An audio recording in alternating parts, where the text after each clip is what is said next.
নমস্কার বন্ধুরা, পথ ভোলা রঞ্জনে আপনাদের স্বাগত। অনেক দিন ধরে বাবার ধাম তারকেশ্বর যাওয়ার কথা ভাবছিলাম। হঠাৎ ঘুম ভেঙে গেল, ভোরবেলা উঠে পড়লাম। উঠে পড়ে ভাবছি কি করব। না, যেমন ভাবা তেমন কাজ, যাই বেরিয়ে পড়ি, যাই বাবার ধাম তারকেশ্বরে বাবার মাথায় জল ঢেলে আসি। চলে এলাম গুটি গুটি পায়ে শ্রীরামপুর স্টেশনে। দেখি ট্রেনের কোনো পাত্তা নেই, তখনও ভোর 6টা বাজেনি। চলে এলো ট্রেন, গোঘাট লোকাল, চাপলাম একদম তারকেশ্বর স্টেশন। সেখান থেকে দুধপুকুর, এই যে দুধপুকুরের জল মাথায় নিচ্ছি একটু। চলে এসেছি বাবার ধাম তারকেশ্বরে। অনেক দিন থেকে আসবো করেও আসা হচ্ছিল না। এই যে বাবার মাথায় জল ঢালবো বলে জল, বেলপাতা, আকন্দমেলা কিনে এগোচ্ছি রোড ধরে। অনেক কাল আসেনি, সেই ছোটোবেলায় একবার এসেছিলাম, তারপর থেকে আর আসা হয়নি তারকেশ্বরে। ইচ্ছে থাকলেও আর উপায় হচ্ছিল না। তাই ভোরবেলা উঠে বাবাকে ডাকতেই বাবা বলল চলে আয়, এসে আমাকে দর্শন করে যা। তাই বেরিয়ে পড়লাম বাবার কাছে। এই তারকেশ্বর মন্দির, এগোচ্ছি ধীরে ধীরে। ভোরের আলো তখন সবে ফুটছে। মন্দির চত্বরে তবু লোকজন আছেন।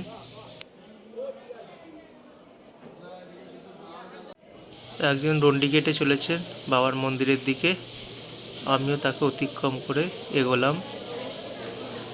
নাট মন্দিরে ঢুকে দেখি তখন ভিড়ে ভিড়াক্কার, ভালোই লাইন পড়ে গেছে। কিন্তু সেদিন ছুটির দিন থাকায়, রবিবার থাকায় বাবার মূল মন্দিরে ঢুকতে দেওয়া হচ্ছিল না, বাইরে থেকেই দেখানো হচ্ছিল। গর্ভগৃহে ঢোকা যাচ্ছিল না সেদিনকে। যাই হোক, বাইরে থেকেই বাবাকে দেখে মনটা সন্তুষ্ট করলাম। ছোট্ট ভিড় হয়েছে, খুব একটা ভিড় হয়নি। বাবার মাথায় জল ঢাললাম, বাইরে থেকেই ঢাললাম। বাবাকে বললাম বাবা আর একদিন আসবো, ভালো করে তো তোমার মাথায় ছুঁতে পারলাম না। আবার বিফল মনোরথে আবার ফিরে চললাম। বাবাকে দর্শন করে চলে এলাম নন্দী বাবার কাছে। দেখি নন্দী বাবা বসে রয়েছে। খানিকটা জল নন্দী বাবার মাথায় ঢাললাম। ঢেলে বাবাকে বললাম বাবা আবার ডেকো, আবার আমি চলে আসব। তোমার ডাক না আসলে তো আসা যায় না, আবার ডেকো আমায়, আমি আসব।